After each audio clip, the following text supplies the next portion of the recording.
দেখেন ম্যাক্স ছবিকে নিয়ে তো অনেক ঘটনা ঘটে গেল, রিয়ামণি, হিরো আলম এদেরকে নিয়ে তো অনেক কিছুই ঘটে গেল।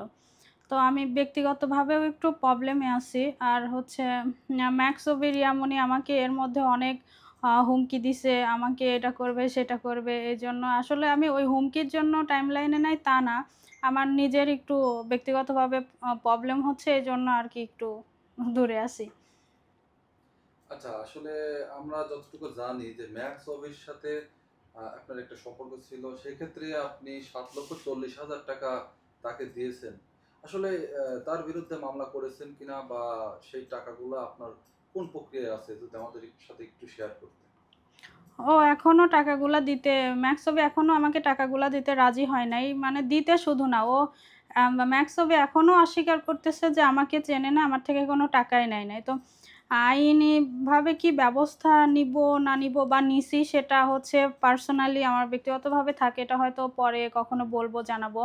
কিন্তু ও ম্যাক্সবি আমাকে এখনো টাকা দেওয়ার কথাও বলে নাই বা দিবে এরকম কোনো কথাও বলে নাই।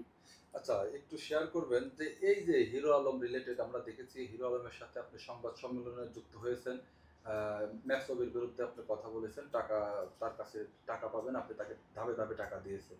আসলে একটু বলবেন, যেহেতু ম্যাক্সওয়েল এই রিলেটেডে রিয়ামণি এবং হিরো আলম তারা আবার এক হয়ে গেল, তো আসলে আপনিও কি আবার এক হওয়ার সম্ভাবনা আছে কিনা? দেখেন হিরো আলম আর রিয়ামনির মতো তো সবাই না। এখন হিরো আলম আপনারা কিছুদিন আগে দেখলেন, হিরো আলম নিজেই ওর বউকে ম্যাক্স অভির সঙ্গে ধরে কোর্টে চালান করে দিল।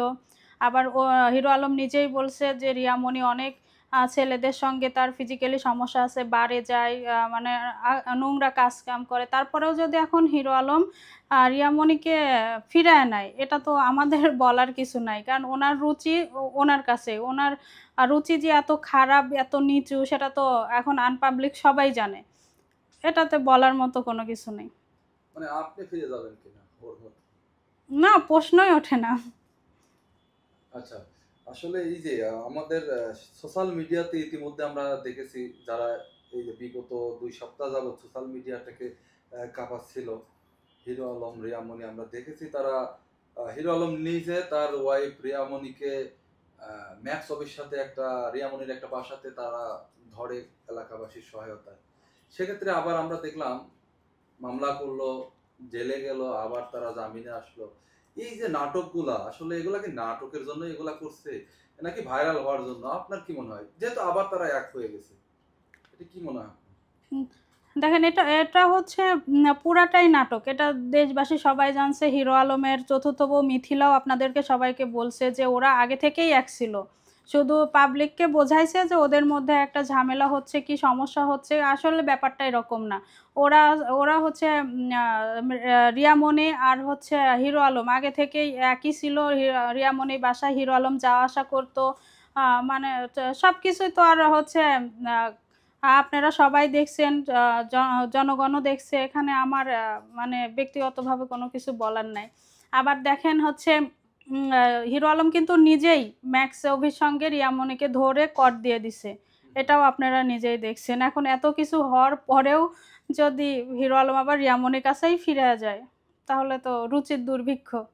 আসলে এই যে মিথিলা নামের যে মেয়েটা, হিরো আলমের চতুর্থ ওয়াইফ, তিনি ইতিমধ্যে প্রেস ক্লাবের সামনে সংবাদ সম্মেলন করেছেন।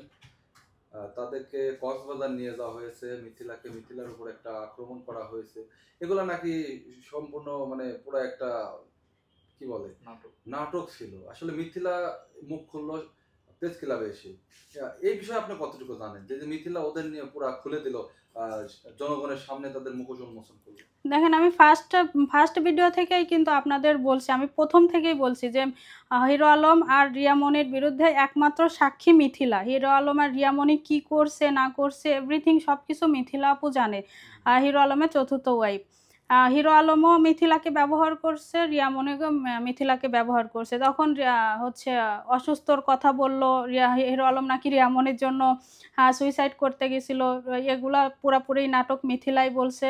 মিথিলা যে হচ্ছে হিরো আলমের বিরুদ্ধে একটা মামলা করছিল, এই মামলাটা উঠানোর জন্যই মিথিলার সঙ্গে নাকি এগুলা করছে। মিথিলা নিজেই বলছে, এটা আমি দেখি নাই। মিথিলা আপু তো আপনাদের সামনে এসেই বলল যে ও কক্সবাজারে একটা রুমে মিথিলা আপুকে নিয়ে আটকায় রাখা হয়েছে। হিরো আলম আর রিয়ামণি, হচ্ছে হিরো আলমের অ্যাসিস্ট্যান্ট সেলিম ভাইয়া, উনি নাকি তিনজন মিলে মিথিলাকে একটা রুমে জব্দ করে বলছে যে সই না করলে নাকি ওকে এখানেই মেরে ফেলা হবে। এমনকি মিথিলা আপু কথাও বলছে যে সেলিম নাকি, হিরো আলমের অ্যাসিস্ট্যান্ট সেলিম নাকি বলছে মিথিলাকে যে যদি এখানে সই না করা হয় তাহলে নাকি ওর সঙ্গে, মিথিলার সঙ্গে ফিজিক্যালি ইয়ে করবে। তো সব মিলে তো আপনাদেরকে মিথিলাই বলছে, এখানে আমার কোনো কিছু বলার নাই সেরকম ভাবে, কারণ আমি তো এটা দেখি নাই, মিথিলাপুর কাছ থেকেই সব শোনা।